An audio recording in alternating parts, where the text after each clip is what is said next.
Ipinagkaloob ng Department of Agrarian Reform Region 1 sa mga magsasaka ng Pangasinan ang sariling titulo ng lupang sinasaka, farm machineries at mga support services sa Alaminos City, Pangasinan. Ayon sa ilang magsasakang benepisyaryo, malaking tulong ang mga makinaryang ipinamahagi upang tumaas pa ang kalidad ng kanilang produksyon ng palay.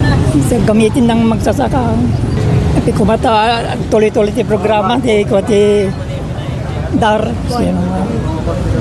Maraming salamat Mr. President Bongbong Marcos sa aming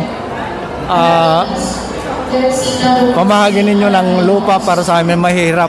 Mula sa 6 na distrito sa lalawigan ang mga naturang benepisyaryo. We will be distributing the remaining 895 e-titles, electronic titles to our agrarian reform beneficiaries.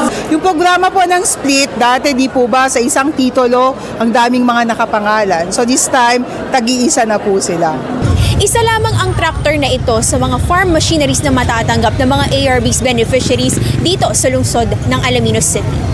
Bukod sa mga makinarya, ipinamahagi rin sa mga magsasaka ang mga fertilizer kung saan malaki rin ang maitutulong dahil sa taas ng presyo nito ngayon. Patuloy umano ang pagsuporta at isasagawang pamamahagi ng mga titulo ng lupa upang hindi na mabaon pa sa utang ang mga magsasaka. Kasang mula rito sa IFM Dagupan, ito si Idol Joanna De Vera, Tatak IFM.